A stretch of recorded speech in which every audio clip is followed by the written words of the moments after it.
Crystal Points of View. Ano? Si Lindsay, ang sweet at childish kong kaibigan, ay isang killer. Itinago niya yung bangkay ni Marcar sa loob ng cabinet para frame up ito. Napailing ako. I don't believe you. Naninira ka na naman ba? See it for yourself. Bumaba kami sa basement. Napamura na lang ako nang makita ang walang buhay na katawan ni Marcar. Nanlambot ang tuhod ko. Cristel, hinawakan ako ni Grace sa magkabilang balikat. Kailangan nating magtulungan. Ngayon ko lang nakita si Grace na ganito. Iyong mararamdaman mo na magkakampi kayo na pwede mo siyang sandigan. Ito pa yatang nangyayari ang magtutulak upang maging totoong magkaibigan kami. We need to kill Lindsay for both of us to stay alive. Tumango ako. Wala na kaming ibang pagpipilian. It's either killing or dying. We have to make our choice. Pinanindigan ako ng mga balahibo ko nang sumara ang pinto ng basement. Halos tumigil ang tibok ng puso ko pagkarinig sa kanyang mga yabag. Anong ginagawa niyo dito? Nakatingin sa amin ang diretso si Lindsay habang hawak ang kanyang voodoo doll. Pareho silang mukhang nakakatakot. Nagitla ako nang biglang magbago ang tono niya at sumigaw. Ang sabi ko, anong ginagawa niyong dalawa? Palagi niyo na lang akong hindi sinasali. Ang bilis ng kabog ng puso ko. Nagiba ang timpla ng mukha ni Lindsay. Halos mawala ang itim na bilog ng mga mata niya nang makita ang bangkay ni Marcar sa likuran namin. Binunot ko ang baril saka itinutok sa kanya. Naluluha ako. Pinatay mo si Marcar. Pinatay mo si Rika. Pinatay mo si Abby. Pinukulan ko siya ng matapang na tingin. Subukan mong lumapit sa amin. Ikaw naman ang papatay namin. Itinimbang rin sa kanya ni Grace ang malaking kutsilyo. Baliw ka, Lindsay. Mamamatay tao ka. Pinalipat-lipat niya ang tingin sa amin. Babarilin mo ako. Sasaksakin mo ako. Well, that makes you a killer too. Napatras ako nang humakbang si Lindsay palapit sa amin. Lindsay, hindi ako nakikipagbiroan sa iyo. Patuloy siya sa paglapit habang pilit kong pinalalapit ang gatilyo ng baril. Kaso hindi pumutok eh. Ilang ulit ko pang sinubukan pero wala talaga. Napahawak pa si Lindsay sa tinga niya dahil sa sobrang katatawa. Oh my gosh, walang bullets siya. May kinuha siya sa bulsa at sa isang bumagsakang bala sa semento. Kinindatan pa niya ako. Inalis ko. Napanganga ako. Ang laki kong tanga. Kung instant nga ang pagtago sa katawan ni Marcar, malamang itong baril ay planted evidence lang din. Ano? Singhal ni Grace. Dalawa kami. Isa ka lang. Wala kang laman. Sumuko ka na. Ngumisi siya. Are you sure? May tumakip na panyo sa bibig ko. Umikot ang paningin ko. Saka ako tuluyang nawala ng malay. Grace Points of View. Unti-unti ako nagkaroon ng malay. Nakita ko si Cristel sa tabi ko. Nangingilid ang luha nito. Pareho kaming nakagapos sa silya dito sa loob ng kubo. Suot pa rin ni Lindsay ang pantulong niyang puno ng dugo. Nakaupo siya sa lamesa. Pulos matatamis ang kinakain niya. Wiggles, sticko, flat tops at kung ano-ano pa. Paano pa niya nagagawang lumamon sa oras na ito na parang hindi niya pinatay ang mga kaibigan namin at hindi niya kami hostage ngayon. Uy, gising na pala kayo. Nilaro ni Lindsay ang martilyo, sabay ngiti sa amin. How can she smile so sweetly and innocently? Lindsay, maawa ka na. Pagsusumamo ni Cristel, nakikiusap ako. Pakawalan mo na kami. Umakto pa si Lindsay na parang nag-iisip. Napaiwas ako ng tingin. Mamamatay na lang ako, pero hindi rin ako makikiusap sa baliw na katulad niya. Oh, don't cry, Cristel. Tinignan niya ako. Ikaw, Grace, gusto mo na rin bang palasin ko na kayo? Nanggigil ako. Napipikaw na ko na naaasar sa kanya. Para siyang nakakaloko. Pinukulan ko siya ng tingin. Ano? Bakit? Kapag nakikiusap ako, mawawalan mo kami, ha? Oo naman, sa isang kondisyon. Kahit ano, sabi ni Cristel. Nanlaki ang mga mata ko, hindi yata ako makapaniwala. Anong kondisyon? Maghalikan kayong dalawa sa harap ko. Nakala mo may charge si Lindsay kung gawing bato ng martilyo. Hinagis niya yung sere at sinambot saka pinaikot. Si Zoe Lindstrom. No wonder kinaya niyang patayin ang mga kabarkada ko. Tinignan niya kaming dalawa na parang naiinip siya. Ano girl, it's either you kiss your way out or I'll torture you to death. Grace, hindi ko tinignan si Cristel. May isip ko palang ang gustong ipagawa sa amin ni Lindsay ay nasusukan ako. Humikap pa siya. Naiinap ako ha. Bibilang ako hanggang 10. Kung ayaw niyo, the deal is so. At nagsimula na nga siyang magbilang. 10, 9, 8. Grace, wala na tayong choice. Humarap ako kay Cristel saka ako siya sinigawan. Walang choice. Hindi mo naman ako maiintindihan kasi ikaw ay nagka-boyfriend ka na. Naghahalo ang gulat at inis sa reaksyon ni Crystal. Alam kong iniisip niyang napakababaw ko, pero tulad nga ng sinabi ko, hindi niya ako maiintindihan. Wala pa akong nagiging boyfriend kaya wala pa akong first kiss. Simula nung teenager ako, wala akong ginawa kundi mag-daydream ng perfect moment ng aking first kiss with my Prince Charming. Lahat ng babae pinangarap rin yun, hindi yung ganito. Mas kakayanin ko pang saktan ako ng physical kaysa babuy ng tangal ko. 5. Sa tingin mo ba gusto kong halikan ka ha? Napaka-arte mo naman eh. Akala mo ang ganda mo. Pwede namang mag-mouthwash ka na lang. 3. Gano'n na lang kadali yun. Garga lang katapat ng kababuyan na gagawin natin. Oo, pangit ako. Kasing pangit ng itsura ko ang ugali ko. Mamamatay na lang tayo kaysa ibaba ko ang sarili ko. Wala rin namang kasiguruhan na kung gawin namin yung gusto ni Lindsay, papakawalan nga niya kami. Kinakain na ako ng utak ko. Nilalamon ako ng ego ko. At least pag namatay ako ay may pagmamalaki ko pa rin ng sarili ko. 2. Nagwawala na si Crystal sa upuan niya. Loko ka, Grace. Hanggang kamatayan ay napaka-selfish mo pa rin talaga. Napakasama mo. Hindi ko siya pinakinggan. Sinarado ko ang utak ko. 1. Malakas na hinampas ni Lindsay ng martilyo ang lamesa. Napaigtad kami pareho. Time's up. The deal is off. Lindsay point of view. Nagpatugtog ako ng music. Paborito ko talaga ito.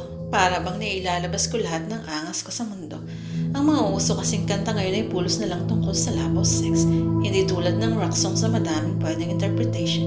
It may be about life in general. I banged my hand and used my fingers like drumstick. This is the greatest form of music. Perfect rin itong background kapag may papatahin kang tao. Pumili ako sa mga nakahani na dala kong tools kung ano ang gagamitin kong pang-torture. Hindi magkamayaw ang saya sa puso ko. Napangiti na lang ako sa kanilang dalawa. I'm dying of joy. I can't even decide how to kill you. Ang tagal kong hinintay ang moment na ito. Matapos ang lahat ng ginawa nila sa akin noong high school, pero sokdula na talaga nang namatay ang mga magulang ko. After graduation, my parents died because of car accident. Sa lamay ng mga magulang ko, akala mo kung sino silang mga anghel kong yakapin at namayan ako. Ngunit kitang-kita ko ang maliliit ng ngiti nila. Iyong ngiti na nagsasabing masisira na ang kinabukasan ko at pupulutin niya lang ako sa kangkungan. The sad truth is, people feel better about themselves with the misfortune of others. Mabuti na lang talaga at kinuha ko ng mga magulang ko ng educational plan, kaya nakapagtapos ako ng kolehiyo sa kursong HRM. I do have a sweet spot in during college. Naging hobby ko ang baking. Nagsimula lang akong mag-take ng orders online. Then luckily nag-click ang cakes and pastries ko. At ngayon may sarili na akong bake shop. Instead of being depressed, I use all the pain and motivation to strive hard in life. Sa tingin ko nga, nagawa akong maging successful dahil wala kami masyadong kontak ng barkada this past 7 years. Dahil kung sakali baka kinontra at hinila na naman nila ako pababa. Pero kahit di ko na sila nakikita o nakakasama, ay di pa rin mawala-wala ang galit sa puso ko. Hanggang sa nagsimula akong makarinig ng boses. Boses sa utak kong nagturo sa akin na maging malakas at kung ang dapat kong gawin katulad ng munti ko nang maitulak si Grace sa bangin kanina. May mga pagkakataon na kinokontrol ako ng boses na yun at nakakalimutan ko ang ginawa ko. Hindi ko alam kung sino siya. Alter ego ko ba? Siguro isa siyang kaibigan na nagsasagawa ng mga deepest darkest desires ko. Umupo ako sa ibabaw ng lamesa. Tingnan ko silang mabuti. Biruin niyo, freshman year. At first year pa lang ay pagiging teenager natin ay magkakaibigan na tayo. Binuksan ko ang box ng chocolate malos. Who would have thought na ganito ang magiging wakas ng friendship natin? Napaluha ako sa inyo sa tawa sa sarili ko. 13 years old lang ako nang mamulat ako. Sa kaplastikan ng friendship ng mga babae, nakakatrauma. Grabe, tuwang-tuwa ako nun kasi sa wakas may barkada na ako. Para kasing pag wala kang grupo ng high school, i-outcast ka. Tampulan ka pa ng tukso. Pero hindi ko maintindihan na naturingan akong kaibigan, pero bakit ganun yung trato niyo sa akin? Nagdilim ang paningin ko nang maalala ko isa-isa ang atraso nila sa akin. Binuhat ko ang bangkay ni Maricar na nakatago sa tabi. Amoy panis na karne na siya. Si Maricar, wala siyang ginawa, kundi utusan at ibuli ako. Who voted her as a queen boss? Sumighal ako. Dapat kasi nung naglaslas siya sa leeg na para sigurado, hindi yung sa babaw ng hiwa niya. Papansin lang eh. Walang ginawa si na Crystal at Grace kundi sumigaw. Nakakarindi. Binulungan ako ng boses at utak ko na kunin ng flowers. Sigo sumigaw pa kayo. Pipilipitin kong dila nyo. Agad silang napatikom ng bibig. Humalakip-kip ako. Very good. Nasa na nga ba ako? Oh, I remember. Kinuha ko ang garapon na may lamang sinahod kong tira-tirang laman ni Rika. Kaya marami akong kaklose na lalaki kahit yung mga crush ko kasi kaibigan ko sila. Kakauntungan sa games, sa TV shows at magaling akong makisama. Pero si Rika wala siyang ginawa kundi lang din sila sa harapan ko. Ginagamit niya ang ganda niya para ligawan siya ng mga crush ko. Nangigigil pa rin ako pag naaalala ko. Tapos ipaparada niya sa harap ko purposely. Nanlalaki ang mga mata nila sa takot. Hinahapo silang dalawa kahit nakaupo lang naman. Lindsay, nagmamakaawang sambit ni Crystal. Lumapit ako sa kanya. Ikaw, Crystal, wala kang ginawa kundi ipahili yung mga magaganda at mamahalin mong gamit. Sinuklay ko ng mga daliri ang buhok niya. But it's okay, my dear. You always share. That's so nice of you. Hinigit ko naman ang buhok ni Grace saka ko siya pinukulan ng tingin. Napasigaw siya sa sakit. Ikaw, Grace, wala kang ginawa kundi manlait at manira. Mahilo-hilo siya nang yugin ko ang ulo niya. Sa tuwing sinusubukan kong gumawa ng maganda, mag-aaral ng mabuti, mag-enhance ng talenta ng ginagawa mo. Tinatawanan mo ako. Hinihila mo ako pababa kasi natatakot kang maungusan ka. Marahas na binitiwan ko siya. Hinila ko naman ang patay na katawan ni Abby. Halos mapunit na ang leeg nito. Si Abby lang naman ang naging kaibigan ko sa inyo. Kaya ako tumagal sa barkada. Tinadyakan ko ang tiniya. Kaso nagpabuntit siya sa dancer na Michael Lane. Napapaiyak ako sa inis. Naiiwan tuloy ako sa inyo. Hindi makatingin sina Crystal at Grace sa akin. Sa takot, sa hiya, sa pandidiri, sa sobrang pagkamuhi ko sa kanila. Namanhid na ako. Kahit lumuha pa sila ng dugo, hindi na mapapawi ang puot sa puso ko. Let's say hindi naman namin alam na gano'n na pala yung magiging epekto ng lahat niyan sa iyo. Akala ko birong barkada lang yun, but you took the other way around. Gumagaral-gal ang boses ni Crystal. Ako hindi ko naman intensyon na magpahili o kung ano man. Yung biroan nyo, yung tawanan nyo, nakakasira na ng buhay ng tao. Winasak nyo ako. Sigaw ko habang nanlilisik ang mga mata sa kanila. You, napatingin ako kay Grace nang magsalita siya. You're the one. Napataas ang kilay ko. Excuse me, tigilan mo ng paninisi mo sa amin din si. Ikaw lang rin ang gumawa nito sa sarili mo. Hindi namin kasalanan kung bugok ang utang mo kaya nabaliw ka. Hindi sa'yo umiikot ang mundo. Tingin mo ba ikaw lang nakakaramdam ng ganyan sa barkada? Gusto rin kitang patayin. Gusto kayong patayin lahat. Matagal na. Napangiti ako ng malawak. Lahat kami sa barkada may malaking galit sa isa. Pero yung aabot lang siguro sa punto na papatay na ay 3 lang sa amin. Ako, si Grace, at si Marcar. Tama ka, hindi lang ako nagbabalak pumatay sa barkada, pati rin si Marcar. Kaya nga inuna ko siya para hindi siya maging sagabal sa mga plano ko. Gulat na gulat ang mga kausap ko. Napaismid ako sa reaksyon nila. Sabas pa lang ay alam ko nang may balak silang patayin tayo. Sa mga tingin niya sa atin kahit sa paghinga niya. Sabi nga it takes one, no one. Nagkibit balikat ako.